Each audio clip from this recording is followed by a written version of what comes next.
নমস্কার দর্শক, আমি কৃষ্ণকান্ত সিনহা শিলচর আবার আপনাদের সবাইকে স্বাগত জানাই। ইম্পর্টেন্ট গুরুত্বপূর্ণ কয়েকটা খবর নিয়ে আসার সঙ্গে থাকবেন।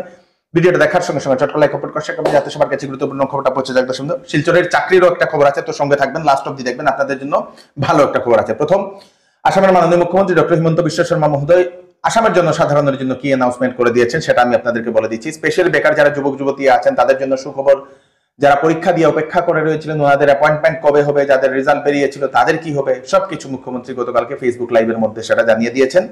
মুখ্যমন্ত্রী বলে দিয়েছেন যে নভেম্বর মাসের ভিতরে পুলিশ কনস্টেবলের পদের যে সেই নিযুক্তিটা দেওয়া হবে বলে মুখ্যমন্ত্রী সেটা জানিয়ে দিয়েছেন নভেম্বর মাসে। দর্শক, এবং মুখ্যমন্ত্রী এও বলে দিয়েছেন যে তারপরে সেই পুলিশের নিযুক্তির পরে আরো 4000 অ্যাডভার্টাইজমেন্ট দেওয়া হবে। দর্শক, আসাম পুলিশে আরো 4000 অ্যাডভার্টাইজমেন্ট দেওয়া হবে নভেম্বর মাসে, মানে নিযুক্তি দেওয়ার পরেই বলে মুখ্যমন্ত্রী সেটা জানিয়ে দিয়েছেন। এডিআরির গ্রেড 3 এবং গ্রেড 4 এর যে রেজাল্ট, সেই রেজাল্টটা মুখ্যমন্ত্রী বলে দিয়েছেন তার একটা প্রসেস আছে। তাদেরকে সেই রেজাল্টটা করতে হলে প্রথম লটারির মাধ্যমে তাদের কোন সেন্টারে, কোন জায়গাতে, কোন ডিস্ট্রিক্টে পড়বে সেটা দেখা হবে। তারপরে আরেকটা লম্বা প্রসেস আছে। তার জন্য মুখ্যমন্ত্রী বলে দিয়েছেন যে নভেম্বরের শেষে না হলে ডিসেম্বরের প্রথম দিকে এডিআরির গ্রেড 3 এবং গ্রেড 4 এর নিযুক্তি পত্র দেওয়া হবে বলে মুখ্যমন্ত্রী সেটা জানিয়ে দিয়েছেন। তার সঙ্গে সঙ্গে মুখ্যমন্ত্রী এও বলে দিয়েছেন পোস্ট গ্রাজুয়েট এবং গ্রাজুয়েট টিচারের নিযুক্তির প্রক্রিয়া, তার মধ্যেই প্রক্রিয়ার ডেট শীঘ্রই ঘোষণা করা হবে বলে মুখ্যমন্ত্রী সেটা জানিয়ে দিয়েছেন। হেলথ ডিপার্টমেন্টের নিযুক্তি হবে এই মাসে বলে মুখ্যমন্ত্রী সেটা জানিয়ে দিয়েছেন।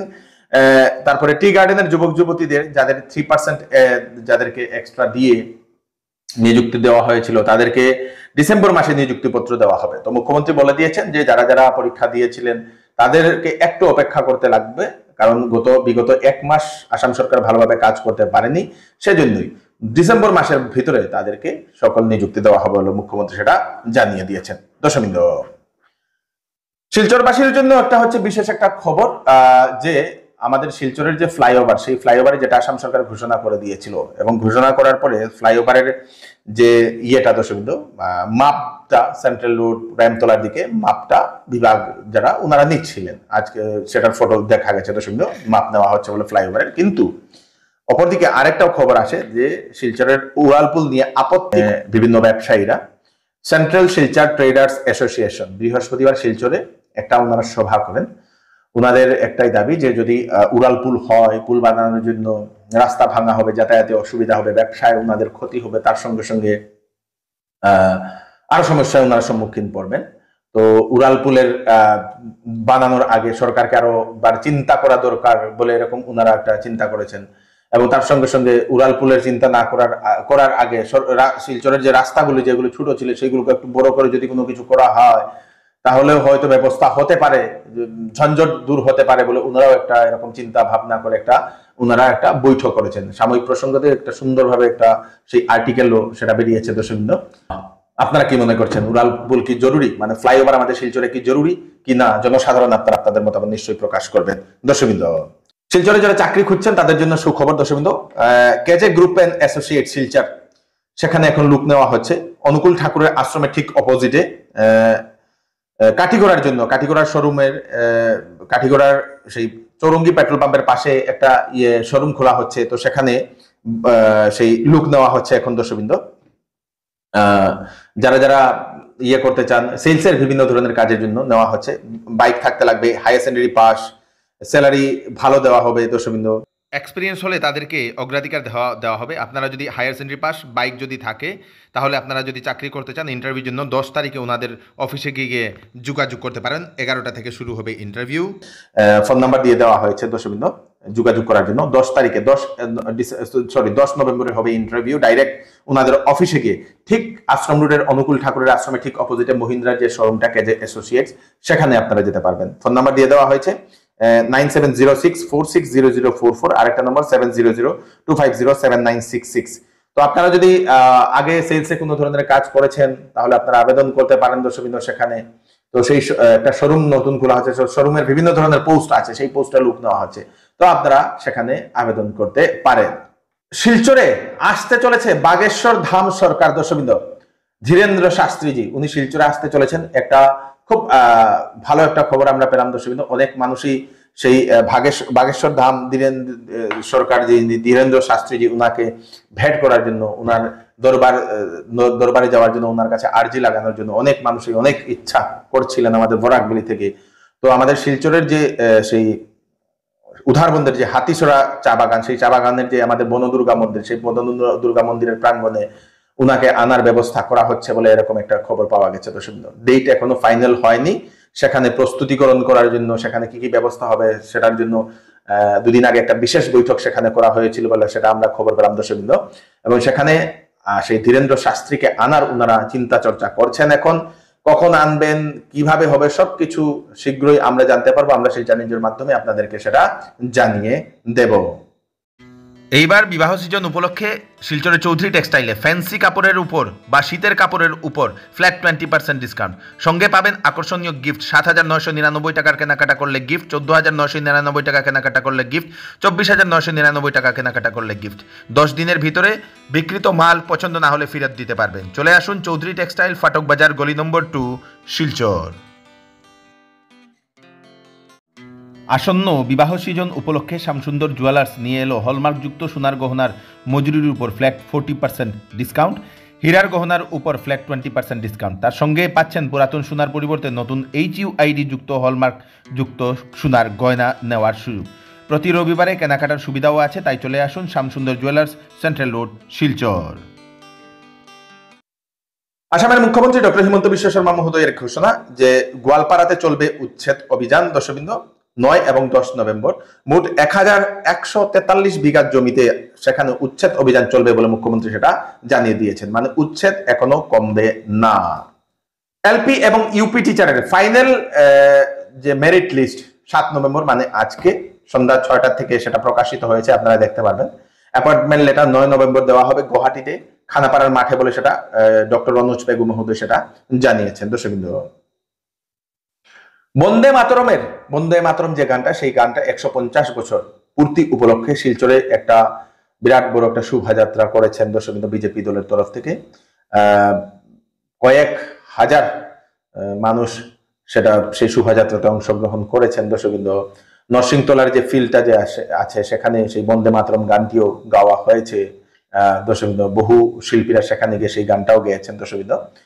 সেই বঙ্কিমচন্দ্র চট্টোপাধ্যায়ের লেখা বন্দে মাতরম গানটি 150 বছর পুরা হয়েছে দর্শকবৃন্দ। বন্দে মাতরম সুজলাম সুফলাম মলয়জ শীতলাম শস্য শ্যামলাম মাতরম বন্দে বন্দে মাতরম। শ্রীভূমিতে ডাম্পারের দৌরাত্ম দর্শকবৃন্দ। ডাম্পারের কারণে আতঙ্কে মানুষ দর্শকবৃন্দ।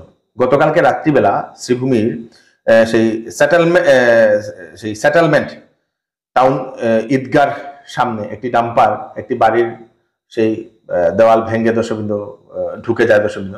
মানে জানা গেছে, স্থানীয়রা জানিয়েছেন সেই ডাম্পারের যে গাড়ি চালক সেই সুরাপান করে মদ্যপান করে চালাচ্ছিল এবং কন্ট্রোল করতে না পেরে সেই ঘরের ভিতরে মানে ঘরের সেই ওয়ালের ভিতরে ঢুকে গেছে দর্শকবৃন্দ। তারপরে আজকে সকালে সেখানে স্থানীয় মানুষেরা যে সময় ডাম্পারগুলোকে আটকায়, দেখা যায় একটা ডাম্পারও নাম্বার প্লেট নেই।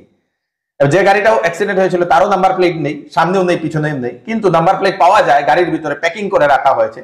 কেউ বললে নাম্বার প্লেট সেখান থেকে গাড়ি থেকে দেখিয়ে দেওয়া হয়। পুলিশ কিচ্ছু করতে পারছে না, সেটা দেখা গেছে দর্শকবৃন্দ। মানে দিন দুপুরে টাউনের মধ্যে এরকম একটা ডাম্পার চলছে, ট্রাফিক কিছু দেখছে না, পুলিশ কিচ্ছু দেখছে না, মানুষের আঙুল এখন প্রশাসনের উপরে দর্শকবৃন্দ। যে কেন ডাম্পার গুলোকে দিনে দুপুরে এরকম ছেড়ে দেওয়া হচ্ছে, যদি ছেড়ে দেওয়া হচ্ছে তাহলে সেই নাম্বার প্লেট গুলো দেখছে না কেন? ট্রাফিক পুলিশ এবং পুলিশ সাধারণ মানুষ হেলমেট না পরলে 500 টাকা 1000 টাকা ফাইন করেন, সিট বেল্ট না পরলে ওনারা ফাইন করেন, ওভার স্পিড হলে গাড়িতে ফাইন লাগানো হয়, কিন্তু ডাম্পারের নাম্বার না থাকলে সেগুলোকে কিভাবে ছেড়ে দেওয়া হয় তা নিয়ে এখন প্রশ্ন জাগছে জনমনে দর্শকবৃন্দ। প্রশাসন কি করছে তা নিয়ে এখন প্রশ্ন জাগছে। আপনারা কি মনে করছেন? আপনারা নিশ্চয়ই আপনাদের মতামত প্রকাশ করবেন। মাছ ধরাকে কেন্দ্র করে নৃশংসভাবে হত্যা করা হয়েছে এরকমই একটা অভিযোগ উত্থাপন হয়েছে দর্শকবৃন্দ। গতকালকে আমরা একটা খবর পেয়েছিলাম যে দুর্গাচরণ গোয়ালা শিলডুবি পার্ট 1, কাছাড় জেলা শিলডুবি পার্ট 1-এ সেখানে দুর্গাচরণ গোয়ালা 41 বছর বয়স বাড়ি থেকে বেরিয়ে পড়েছিল এবং বাড়িতে আর ফিরে আসেনি। তারপরে গতকালকে তার খালের মধ্যে তার মৃতদেহটা ক্ষতবিক্ষত অবস্থায় পাওয়া গিয়েছিল। তো পরিবারের লোকেরা থানায় গিয়ে একটা এফআইআর দায়ের করেন। পরিবারের লোকের অভিযোগ সেই একদিন আগে নাকি সেখানেরই একজন ব্যক্তির ফিশারিতে সেই দুর্গাচরণ গোয়ালা মাছ মারতে গিয়েছিল তার ফিশারিতে, এবং সেই ফিশারিতে মাছ মারাকে কেন্দ্র করে হয়তো মারধর করা হয়েছে বলে এরকম অভিযোগ উত্থাপন করে সেই ফিশারির মালিকের উপর এফআইআর করা হয়েছে। দর্শকবৃন্দ, একটা ডেড বডি পাওয়া গেছে নদীর মধ্যে, এই আপনার কিতা লাগেন বা কিভাবে মারা গেছে? মালতী গোয়ালা তাই মঙ্গলবার থাকি লাপাতা আসই 11, 11:30, 12টার ভিতরে তারা মারিয়া ফালাইয়া। কে মারিয়া ফেলাইছে? ও যার ফিসারি আছে সে মারিয়া ফালাইছে, ফালাইয়া তারপরে ঘরো আইয়া বাবারে ডাক দিছ, নাও আমি বিচার দিব। মানে কে মারছে? রিপুজি তারা নামটা কিটা? তার নাম আমি সৌরভ দাস। তাই গামছা দিয়া তাই গর্দন সিপিয়া মারছই। এখন আপনি কি চাই? জল ডুবাইয়া লইয়া গামছা ওগুলো লইয়া আইসন গর কইছেন চাচা কাকু আও তোমার ছেলে মাছ মারছে, মাছ মারছই না, একটাও মাছ মারিয়া লইয়া আইসই না। এখন তুমি সরকারের কাছে কিটা চাই বা প্রশাসন আমি আছে? ন্যায় বিচার আমি চাই। আমি 3টা বাচ্চা লইয়া আমি কই যাইমু, আমার কেউ নাই। আমি কিলা আমি তারারে সংসারে আমি বড় হরম। বিজেপি দলে যোগদান করার পরও টিকিট ফাইনাল হয়নি লক্ষ্মীপুরের প্রাক্তন বিধায়ক রাজদীপ গোয়ালা মহাশয়ের। আজকে বিভিন্ন ফেসবুক পোস্টে আমরা দেখতে পেয়েছিলাম যে উনি হয়তো টিকিট যদি ফাইনাল না হয় হয়তো বিজেপি দল ছাড়তে পারে বলে বিভিন্ন ফেসবুক পোস্টে সেটা দেখা যাচ্ছে। দর্শক, হয়তো আগের যে দল কংগ্রেস হয়তো উনি আবার যোগদান করতে পারেন বলে এরকম অনুমান করছেন অনেক মানুষ। জানি না কি হবে। তো আমাদের এদিকে টিকিট কখন ফাইনাল হবে সেটা তো ইলেকশনের আগ মুহূর্তে সেটা জানা যাবে। এখনো টিকিট কারো ফাইনাল হয়নি। দর্শক, মুখ্যমন্ত্রী শুধু 2জন ব্যক্তির অ্যানাউন্সমেন্ট করে দিয়েছিলেন যে তাদের টিকিট ফাইনাল বলে, বাকি কার টিকিট ফাইনাল হবে সেটা এখনো জানা যায়নি। কাছাড় জেলার অ্যান্টি নার্কোটিক্স অপারেশনে সুধাবাড়িঘাট বাইপাস থেকে সেই 80 গ্রাম হিরোইন সহ 2জন ব্যক্তিকে পুলিশ গ্রেফতার করেছে। গোপন সূত্রে খবর পেয়ে পুলিশ তাদেরকে তল্লাশি অভিযান চালায়। তাদের এগেইনস্টে এখন লিগ্যাল অ্যাকশন নেওয়া হবে। তো এই হচ্ছে আজকে স্পেশাল আপডেট। আপনারা তাড়াতাড়ির জন্য সাথে সবাইকে পাঠিয়ে দেবেন যাতে সবার কাছে পৌঁছে যাক। আমি কৃষ্ণকান্ত সিনহা, আবার নতুন ফ্রেশ আপডেট নিয়ে আবার সবার সামনে চলে আসবো। ততক্ষণ আপনারা সুস্থ থাকবেন, সেফ থাকবেন। ধন্যবাদ।